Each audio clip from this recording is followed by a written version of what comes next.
We're truly thankful that in each and every way in our days that you touch our hearts and minds and direct our paths.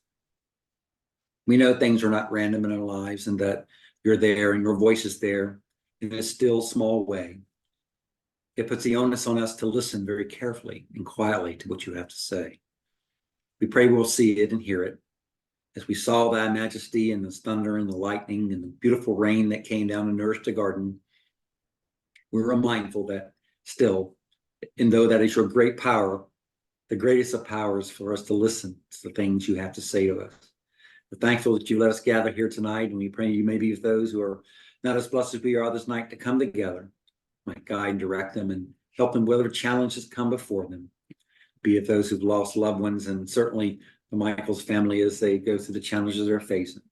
We thank you now for this time together and ask for your guidance in our lives through the name of thy Son, Jesus the Christ. Amen. Amen. Thank you. Yeah, please keep the Michaels family in your prayers. I found it real shocking that someone so fit and who takes care of a farm should have a massive stroke like that. But anyway, I guess we'll find out more later. It doesn't work out. So, with thunder and lightning last week, what did we sort of learn about it? Patsy, you had some great comments, so I know you could probably lead off the floor. And so could Fonda. Do you remember what you said? Do you remember what you said, Patsy? Sorry, yeah, I do. No, I was just saying how that we reach up to God and he, reaches back down to us. Yes. And that's pretty much how lightning happens when we're looking at, the positive and negative charges. We go up a little bit, he covers the rest. So it's a symbol of God's power and authority. Several times in scripture, it is compared with him giving his law. It is compared with God speaking. So there's one other place that says the voice of the Lord is like the voice of many waters. And I think that when he's speaking in one context versus another, there's a difference. When he's giving commands or giving edicts or giving pronouncements or giving warnings, I think it comes across like thunder. Another case in point is that when Christ spoke to Paul, he heard the voice of the Messiah, but everybody else heard what? Sounds of thunder. Right. At Christ's baptism, it was said, "This is my beloved son in whom I'm well pleased." And on that occasion, it was the other people heard it as thunder and some heard the voice. So it's also used as a weapon against God's enemies. And we're going to see so many cases of this that are just like amazing. Against the Philistines, against the Egyptians, it's just everywhere.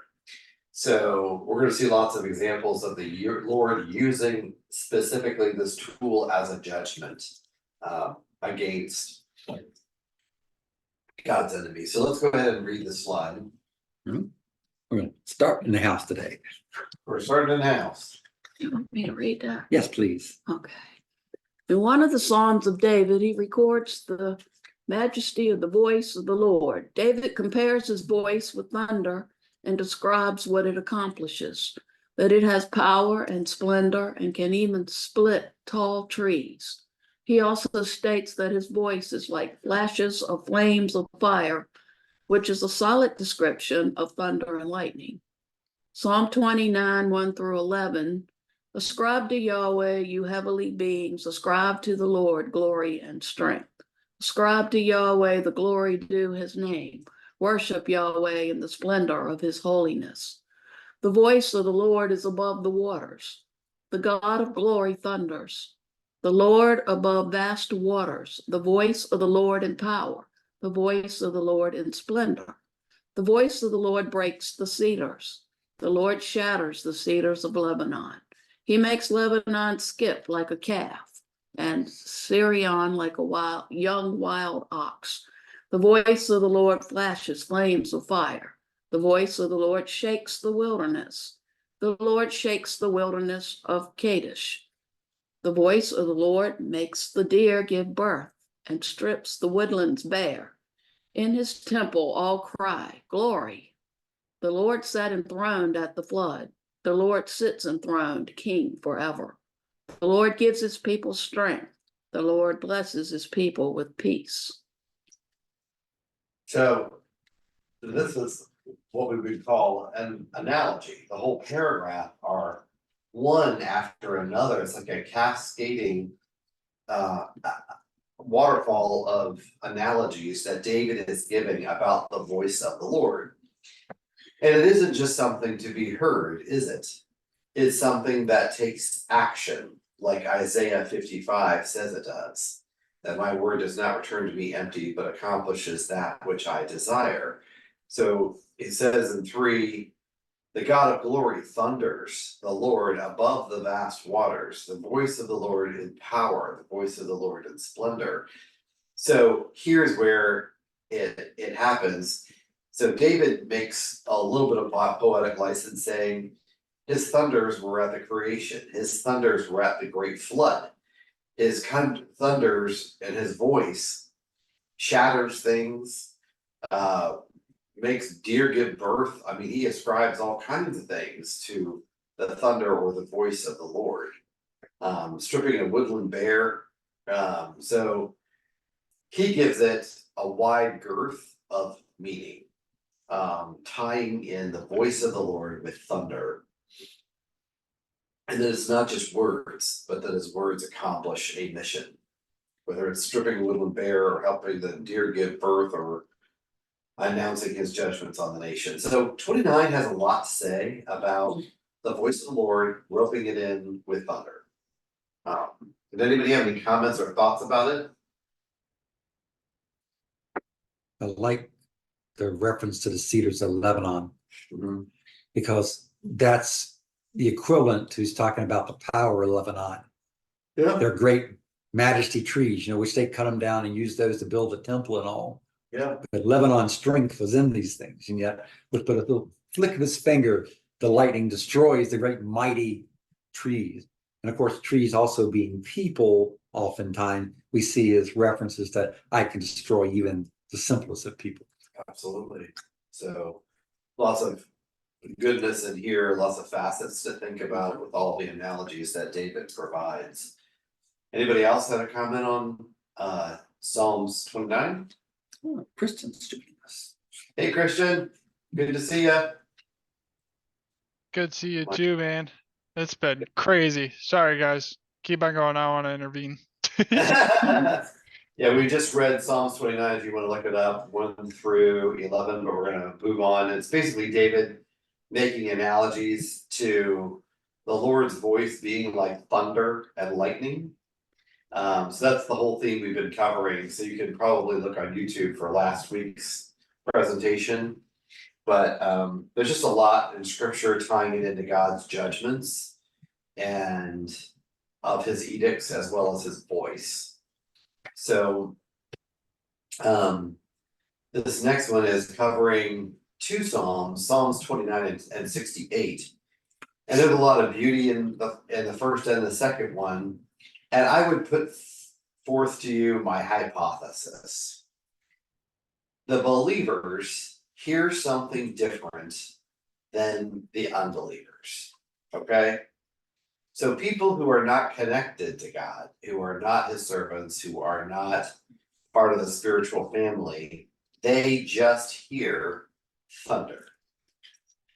To those who are of the family of God, they hear words. And there's several, for instances, that I could give you. At the Transfiguration is one, at Christ's baptism is another. When Christ is talking to Paul and he blinds him, everybody else hears just thunder, Paul hears his voice. So something to consider. It's just a hypothesis on my part, but I think there's enough case and points to kind of lean that way. So I'll get another reader for this slide. Between Psalm 29 and Psalm 68, there's a striking analogy to the Lord's voice being likened to thunder from ancient heavens, and that his voice again is in the powerful thunder. Thunder and lightning are supposed to inspire awe and reverence for the hearers. They should awaken and jumpstart us to our sense immediately, our vision first and then our hearing, a flash of light followed by a crack of thunder. And that's really the beauty of it to me, is like the flash of light is to get our attention, and then we should be listening. So I remember telling you guys when I was a little kid, my dad's a scientist, you know, he's a chemist, and he used to tell us when you're out in the woods, you can always tell how far away the center or the epicenter of the thunderstorm is. And we're like, how? And he's like, first you'll see the lightning itself, then start counting. Every 5 seconds is 1 mile. So the lightning is immediate and the thunder follows behind it, and you can tell exactly how far away it is by going 1 Mississippi, 2 Mississippi, 3 Mississippi, 4 Mississippi, and when you get to 5, you've gone a mile. So if you count to 20, then you know it's 4 miles away. So that's why there's a delay between the lightning and the thunder. But I think here it separates us, and I think it helps us realize the flash is to get our attention, and then the words come. So when Christ returns, what did he tell his disciples? That his return would be like what? This is an easy one, boys and girls. And there's references to the Like- lightning from the east to the west, That's it. if that's what you're looking for, yeah. So it's lightning from east to west. It's going to be Captain Obvious when he returns, okay? Like the sky is blue, the grass is green, you know, it's Captain Obvious. He is going to he's gonna put signs in the heavens that he has returned, and it won't be a guessing game. So let's finish up with Psalm 68. Okay. So from Psalm 68, sing to God, you kingdoms of the earth. Sing praise to the Lord, Selah, to him who rides in the ancient highest heavens. Look, he thunders with his powerful voice. Ascribe power to God. His majesty is over Israel, his power among the clouds. God, you are awe-inspiring in your sanctuaries. So a verse I like to go with this is in Habakkuk, I think it's in Micah, it's in Psalms. It says, the Lord is in his temple, let the whole world be silent. Yes. And the reason why I like that so much is because I've always been a firm believer that the temple on earth was a copy, or as we call in architecture, a replica. The original is in heaven. It's So a, that copy is on earth. yeah, it's a shadow. And so that's why it had to be built with such exactitude, because it was mimicking the one that is the actual original in heaven. And the one on earth has been rebuilt 3 times, and we still don't have that example. So these two, Psalm 29 and Psalm 68, dovetail together really well, because it helps you see that the voice of the Lord is omnipotent. It rides over the mountains, the highest heavens, and it is a symbol of his high power and authority. So, when was the first flight in America? 1901, Kitty Hawk. So they South say. North Carolina. Yeah, so they say. I'm sure the French did it before us, everybody else, but they didn't get the press we do, because we Yeah. put it out there. So it's only been the last 120 years that man has been in flight, and we've gone to the moon, we've sent, Voyager 1 and Voyager 2 completely out of our solar system, we've had the Hubble telescope, so it's old hat, no big news that we fly. For the last 6,000 years, that was man's ambition that could never be reached. So the highest thing to them was the heavens. There was nothing beyond that, because they had never even been able to reach it. Now planes fly through thunderstorms and hurricanes and tornadoes and everything else. But this was not the case anytime in history. So yeah, we now take these kind of things for granted because it was like, it's no big deal, it doesn't bother us. because we aren't affected by it. So, for instance, I was talking to my friend Heidi, who lives in Phoenix, Arizona, and I was like, are you aware you're under a heat dome for the next week? And it's going to be 110 to 125 in Phoenix, all the way up through California, Nevada, New Mexico. And she's like, doesn't concern us. We don't go outside. We stay inside all the time. And so what I realized is that really leads to a false sense of security. You're always dependent on the power grid never failing. Can you imagine if the power grid failed in Phoenix for a day, 2 days, 3 days, a week, or Las Vegas? People would go ballistic. They would be getting in their cars, leaving the state. They would try to get flights out. So really, they're living in a false reality because it's unlivable. You can't live there without these props. It's just impossible. And when Christ returns, a lot of things are going to change and these modern conveniences might be gone. So next we're going to look at some other examples from 1 Samuel. And this is from Hannah's prayer, where she aligns the same thing David did, that the Lord's voice is foreshadowed in the thunder and the lightning. So can I have a reader for the slide? All right, Sister Patsy, you're up.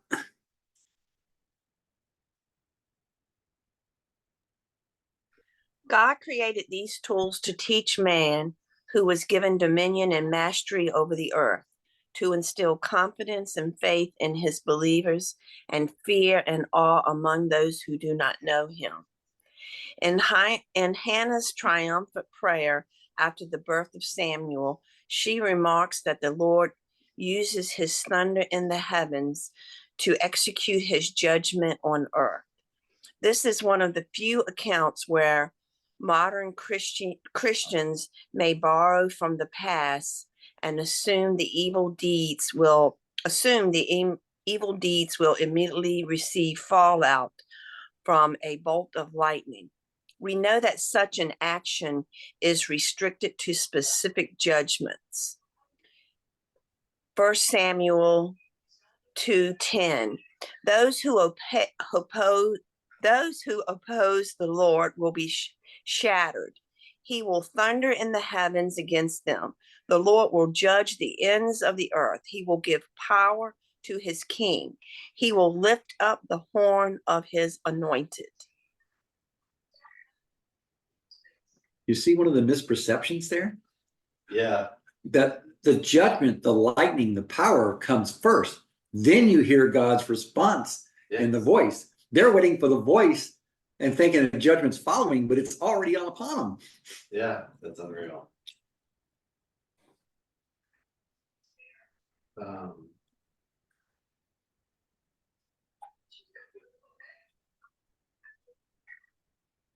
So this is really powerful, and I love what Hannah says here, and she recognizes the horn of his anointed authority, and that the thunder not only has the ability to get our attention, it shows his omnipotence, but it also, to his enemies, will shatter them, and is a comfort to those who know him. So next we're going to look at correlating the thunder with the Lord's voice in judgments. So can I get our next reader? Sister Helen, can you read for us tonight? And then I'm going to go back to Joanne.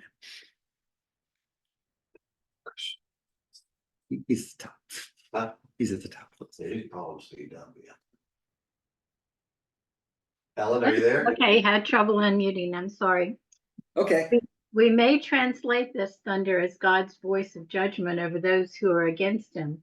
He lifts up the righteous and shatters those who oppose him, his plan, or his elect. This correlation connecting thunder with the Lord's voice and his judgments is part of the reason why many believe today that the wicked will be destroyed with thunder and lightning. Ironically, David also likens the Lord's judgment to lightning and thunder. The reaction of all should be awe, giving him the glory for his righteousness. As a shepherd for many years, David saw the destructive power and authority that thunder and lightning inflict upon the landscape over the water and among the cedars of Lebanon, as well as shaking the desert. So I can't imagine having a job where you're outside all the time, sleeping outside, walking outside, being in the sunshine all day long. I'm not sure I could handle it, especially in Israel where you don't feel like you have that much cover. But in a rocky environment like out west, it's not like in the east. Okay, so when you're in the east and you hear a thunderstorm, the vegetation absorbs it. It's like a carpet. It absorbs the sound. When you're in a canyon out west, what do you think is a little different? It echoes off all those hard surfaces of the rock and amplifies the sound.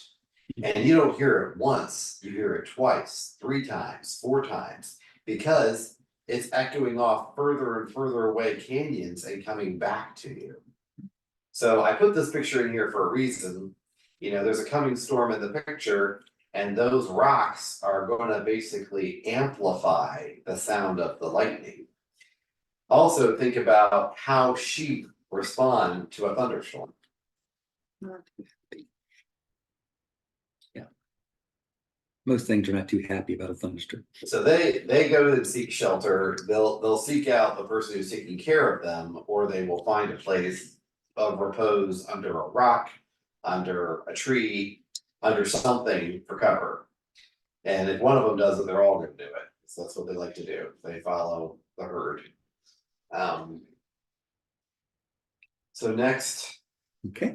this is one of the most dramatic moments, you know, that we can think of, going back to Moses in Egypt. And what I want you to catch, if you've been watching the news lately, first of all, you've seen Oklahoma and Texas has had softball to melon-sized hail. That's 5 to 7 inches in diameter. And you're like, this is unbelievable. I talked to a friend of mine in Denver, Colorado. He said, we didn't have 1 or 2, we had 3 hailstorms in consecutive weeks. And so people were just beginning to get their roofs repaired, and it hit again. It's like, we don't know what's going on, but you know, people's cars are smashed, people's roofs were smashed, and there were 3 of them in a row. I talked to Kathy Washik yesterday, and she said, yep, we missed it because we lived to the south, and we showed up after the first one had hit. So thunder, lightning, and hail all go together, and hail definitely represents God's judgments on the earth because it smashes through everything. So let's go ahead and get another reader. All right, Sister Joanne, if you would please. The 7th plague of hail with lightning through it. In one of the most dramatic and meteorological events of the Old Testament, the plague of hail and thunder descended on Egypt and destroyed its land because Pharaoh stubbornly would not let the Hebrews leave. God's destructive powers were mighty and nothing could escape his wrath. Yep. So it was used as the finality of destruction. There was the locust, there was the darkness, there was the gnats, there was the frogs, there was the flies, there was the blood in the Nile. And now you're getting one of the worst destructive powers on earth, only because, you know, a volcano can only cover so much area, earthquakes can only cover so much area, but a hailstorm and thunderstorm can cover a lot of real estate, a lot of ground, and their judgments is upon them. So the lower picture, I tried to get an animated GIF because it was the coolest animated GIF, and it had the hail just clinking on everything, and I wanted you guys to see it. I think it must be from a movie. And then the other one, you know, shows a great illustration of the hail and lightning that were experienced. So I'll go ahead and get a reader for the Exodus 9 passage. Okay, Sister Fonda, are you and Brother Mike available? Yeah, here we go. Then the Lord said to Moses, Get up early in the morning, confront Pharaoh, and say to him, this is what the Lord, the God of the Hebrews, says. Let my people go, so that they may worship me. Or this time I will send the full force of my plagues against you and against your officials and your people, so you may know that there is no one like me in all the earth. For by now I could have stretched out my hand and struck you and your people with a plague that would have wiped you off the earth. But I have raised you up for this very purpose, that I might show you my power, and that my name might be proclaimed in all the earth. You still set yourselves against my people and will not let them go. Therefore, at this time tomorrow, I will send the worst storm that has ever fallen on Egypt from the day it was founded until now. Give an order now to bring your livestock and everything you have in the field to a place of shelter, because the hail will fall on every person and an animal that has not been brought in and is still out in the field, and they will die. So there was a multi-layered response to this. Some people did what and other people did what. There were basically two responses. Some listened and some didn't. That's a good way to sum it up. So some people are like, okay, we've been through enough of these to believe this is gonna happen. So we're gonna put our livestock somewhere safe so that they don't get killed. And others were like maculatory of God's prognostication about this hailstorm. I would again bring it to your attention, man can't predict anything. I mean, I look at the weather week to week, and if I picked the opposite of what they were saying, I would be more accurate than they are. It's just incredible to me, and nobody sits there with a chart anymore and goes, okay, there's 33 for barometric pressure here and 29 here, and does a little start. I mean, I did that stuff when I was in college. Nobody does that anymore. Everything's computer modeling. Yeah. So the best you can do is tweak one of the models they've already got. It isn't like they're doing hard coding to try to figure this out. They're letting supercomputers do all this work to put out the information about the weather, and it's still so unbelievably inaccurate. Mhm. This is predicting a hailstorm that is epic. It's the worst ever, and he's like, I'm sending it tomorrow. And they didn't get weather predictors like the Lord, and this is just such a huge change. So again, the thunder and the lightning mixed with the hail really gives you a sense of it. So let's go ahead and get somebody to read this slide. Brother Mike, are you with us tonight? And this is the fifth plague of Egypt by I think it's James M.W. Turner. Mhm. You can see the pyramid in the background and the coming hail and storm coming on the landscape. Plague 7 brought a destructive force that would leave a wake so cataclysmic that even some of Pharaoh's officials and slaves listened, took heed, and moved their livestock inside. This reaction showed a gradual conversion of the Egyptians to belief in God. Their leadership may have been inept and stupid, but the people who were smart enough to think for themselves acted accordingly to save life and property. Yeah, so this is when there's a division between the leadership of Egypt and those who are like, you can take care of yourself, Pharaoh. We're going to do our own thing. So this is the account, the rest of it in chapter 9, verses 20 to 26. Just please pay attention to the mixed judgments of hail and lightning and how it affected Egypt at the time. So our next reader is Sister Nancy, Brother David, how's this for a font size for you? if not, Right. you can CW. She's okay. All right. Exodus 9:20 to 26.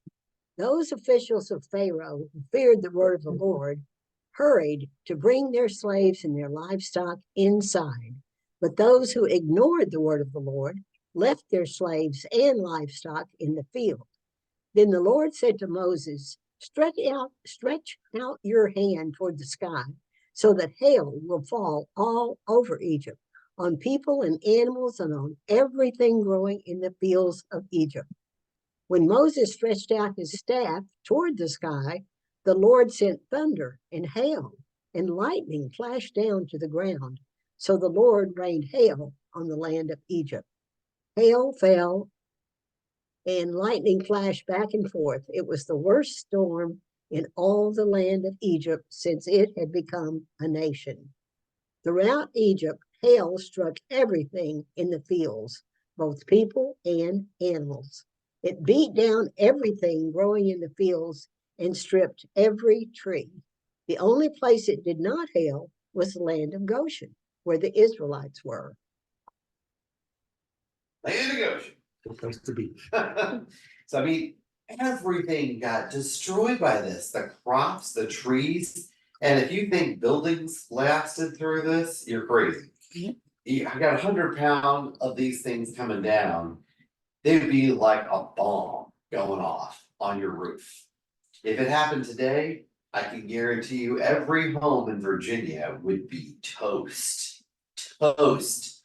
2x4s against 100-mile-an-hour, over 100-pound piece of rock that's an ice formation.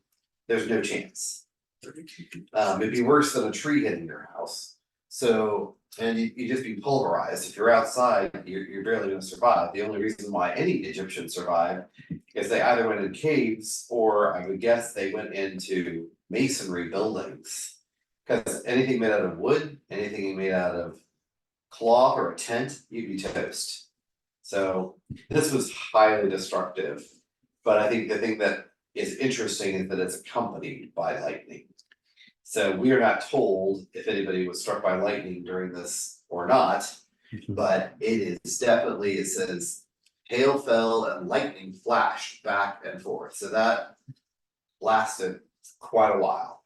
It wasn't a half-an-hour storm like the one that just came here. So 2 observations. God said clearly, if you are in the fields, you will die.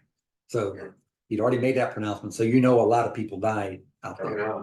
And the thing is, it was the entire land of Egypt. Yeah. Which means if Pharaoh cared for his people, he would have had to dispatch messengers immediately to all the corners of Egypt to say, take shelter because tomorrow is a terrible day. Now, you suspect that he did any of that? I think his couriers might have. Might That's a big might. Yeah. So think of the number of people yet who had no warning who died, all because they did not believe in God. Think about that thought. Did not have the message, so they perished. Yeah, ignorance is death. Yes. So I'll get the next reader. And I would just put we don't know how many people were struck by lightning. We don't have casualty, Nope. Lists for Egypt for any of these plagues. I wish we did, because I think it would have substantiated how fearful people were by the end, that they were like, go ahead, take whatever you want and leave, Hebrew slaves, get out. So I'm getting go ahead and get a reader. Brother David, please. Everyone remembers the 7th plague as hail. Yet upon closer reading, it is obvious that there was more than just hail. Thunder and lightning destroyed anything remaining. There is no record of how many buildings caught on fire or how many Egyptians may have been electrocuted by lightning, in addition to those who were crushed by hail. So, in a foreshadowing kind of way, this one always reminds me of the Passover, and here's why. You must stay in your house to survive. If you step outside, there is death. So there's life inside, death outside, from lightning and hail. And it's very clear that if you're listening to the Lord, you're gonna do the smart thing. If you're not, you're going to suffer the consequences. And you remember the next time stuff fell from the sky and had that same devastating effect? Well, the one before it was the flood. Right. The one after it would be We were just, the Red Sea folding over. I was talking about things that fell from the sky and God's judgment. Oh, Lot in Sodom Yeah, and Gomorrah. what we talked about Sunday. Yeah, Sodom and Gomorrah. It was the stuff fell from the sky and destroyed the entire city, wiped it from the face of the earth, both of them. So once again, we get a good insight into God's judgment and the things that happen. Who's our next reader? Kristen, you're up if you can read, please. Hello. Good to see you. You can see me? Yes, Oh. your camera's on. Ah. The lightning, thunder, and hail served as undeniable proof that Yahweh was the master of the whole earth and universe. Yet Pharaoh was not persuaded to fear Yahweh. Exodus 9:33. Moses went out from Pharaoh and the city and extended his hands to the Lord. Then the thunder and hail ceased, and rain no longer poured down on the land. When Pharaoh saw that the rain, hail, and thunder has ceased, he sinned again and hardened his heart. He and his officials. The weather anomaly of hail mixed with thunder and lightning would have raised everyone's awareness of the greatness of the Lord. Throughout the land of Egypt, doubts and aspersions would have been aimed toward the pantheon of pagan gods in the land. So when God did these plagues, he's a great architect, he's a great engineer. The reason why he did these 10 specific ones was to knock out, like a bowling ball taking out pins, the pantheon of Egyptian pagan gods. There was over 4,000 of them. So in 10 plagues, he takes them all out. And I've shown these slides before of how each plague takes out one of their gods, whether it's Enhotep or Osiris or Iris or Hathor or whatever. They're all removed by these plagues. And this hail and lightning is just one of many that are removed. So can you get a next reader for Exodus 9?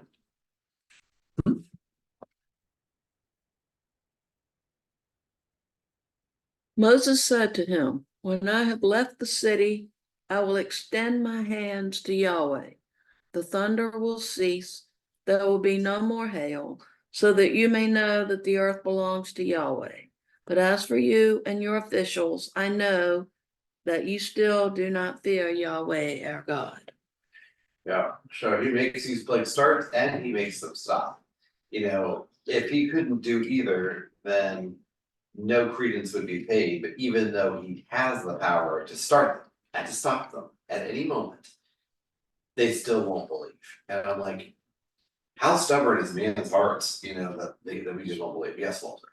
Wasn't this hail unique in that it burned like fire I think so. when it came down? Flash forward again to Sodom and Gomorrah when the stuff fell from the sky burning. Makes a connection. It does. It really does.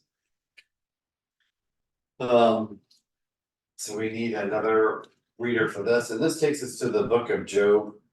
And he, again, there's some things you have to leave out of Job that I would say you can't view as being inspired, and that would be anything said by his 3 friends. The things that God says, the thing that Job says, obviously you could take as script, but at the end of the day, God says to his 3 friends, you have not spoken what is right about me. So I kind of need to throw all that out, and I just use the speeches either by God or by Job. Well, they're defying records of their foolishness and the words they spoke. Yeah. Not truthful words, but words indeed. That's why Well, they sound good, but they're that's why God put them there as a warning to us. Look how the serpent's voice sounds so good to us. Yeah. But in reality, it isn't. Oh, Okay. Ready? Say who's our next reader? I am. Okay. Today, the mystique of the Lord's thunder striking down his enemies seems far-fetched, like a mythical legend or superstition of the overly religious. There is real historic merit for it.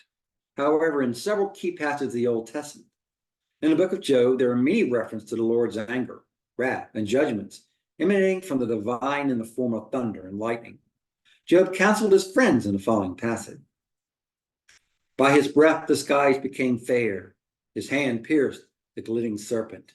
And these are but the outer fringes of his works. How faint the whisper we hear of him. Who then can understand the thunder of his power? So what he's saying here is like, we can barely understand when he whispers, much less when he's thundering. And you see Moses going through this on Mount Sinai. There's smoke, there's trumpet blasts, there's earthquakes, there's lightning and thunder constantly. Elijah on Mount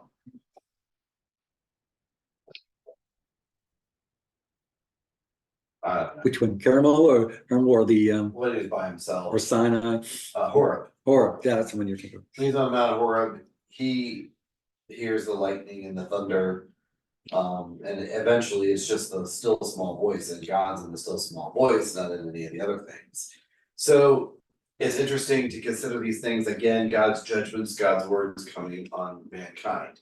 That was a cool passage. I missed that before, at least for that translation, that he used the same phrase, a still small voice or a whisper there. Yeah. So there was precedence long before even this time frame. Absolutely. Very interesting. Yeah. I had missed that before. Okay, ready for it. So in this next passage, Eli, who responds to Job's comments about lightning and thunder, this is the reaction to that from Job 36. So pick our next reader. Sister Patsy, you're back up. In Job 36, Elihu responds to Job's comments about lightning and thunder and how it awakens all forms of his creation. The reaction to it is unmistakable. He draws up the drops of water which distill as rain to the streams. The clouds pour down their moisture and abundant showers fall on mankind. Who can understand how he speaks out of the clouds, how he thunders from his pavilion? See how he scatters the lightning about him, bathing the depths of the sea. This is the way he governs the nation and provides food in abundance. He fills his hands with lightning and commands it to strike its mark. His thunder announces the coming storm. Even the cattle make known its approach. So what's amazing is man doesn't seem to get it. When you observe wildlife, domestic beasts, they all know what to do in a storm. They don't need to say anything to one another. They don't need to nudge one another. They just all go.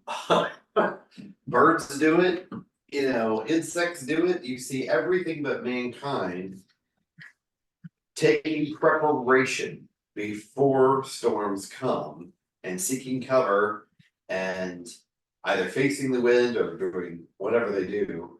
And I wish I had put a slide in here about that. Man's the only one that's like, oh, keep doing what I'm doing. And we pay the price. So, but that passage was really strong.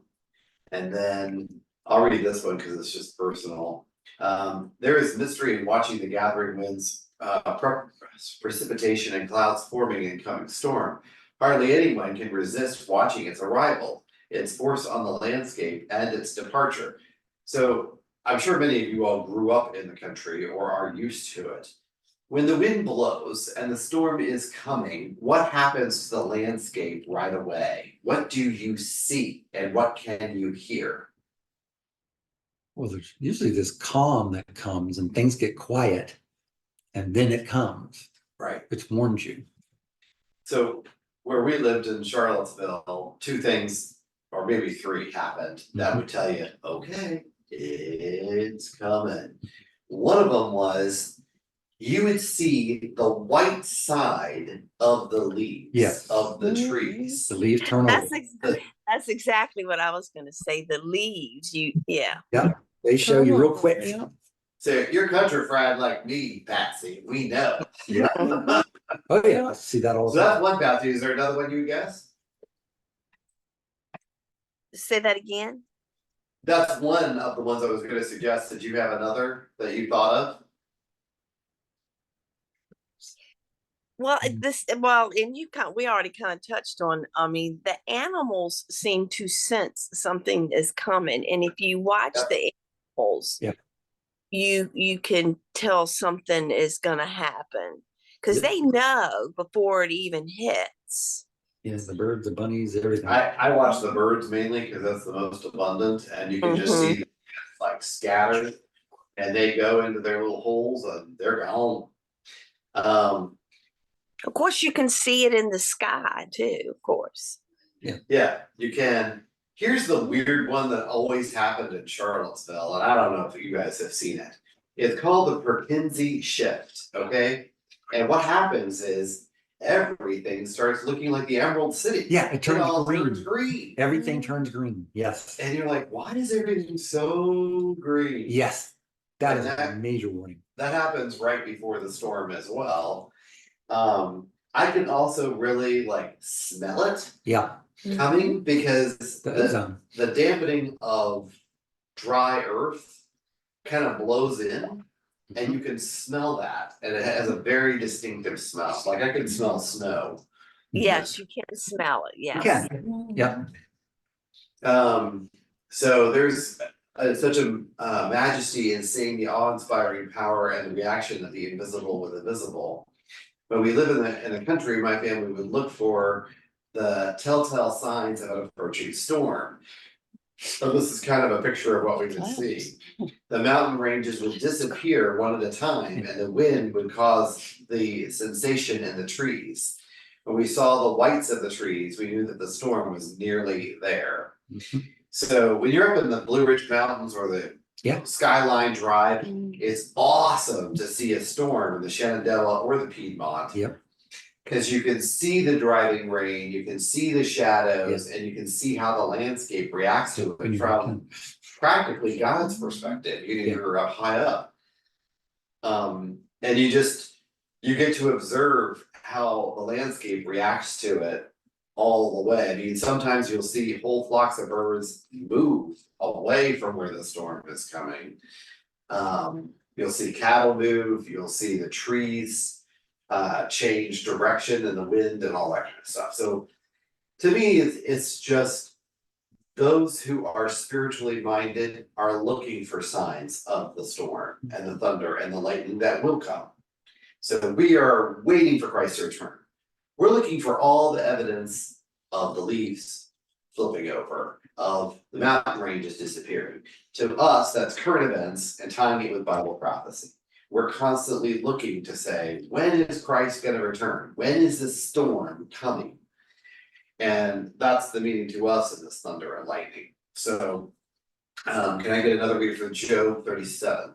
And this is the Lord, I believe, speaking to Job. See, I did Joanne. Yes. I You did did Joanne. Patsy. I did Patsy. All right, Joanne, it's your turn. Sister John. Make sure I get on my keyboard. Job 1-13. My heart pounds at this and leaps from my chest. Just listen to his thunderous voice and the rumbling that comes from his mouth. He lets it loose beneath the entire sky, his lightning to the ends of the earth. Then there comes a roaring sound. God thunders with his majestic voice. He does not restrain the lightning when his rumbling voice is heard. God thunders marvelously with his voice. He does great things that we cannot comprehend. For he says to snow, fall to the earth, and the torrential rains, his mighty torrential rains, serve as his sign to all mankind, so that all men may know his work. The wild animals enter their lairs and stay in their dens. The windstorm comes from its chamber, and the cold from the driving moisture. He scatters his lightning through them. They swirl about, turning round and round in his direction, accomplishing everything. He commands them over the surface of the inhabited world. He causes this to happen for punishment for his land or for his faithful love. So the rain is for his faithful love, and sometimes this lightning is for the punishment. So same storm, two different outcomes is one way to think about it. I think we're gonna stop there for tonight. Yeah, let's just stop there for this evening, and we'll pick up on this slide with lightning over the water. Hopefully we'll remember that next time. Yes.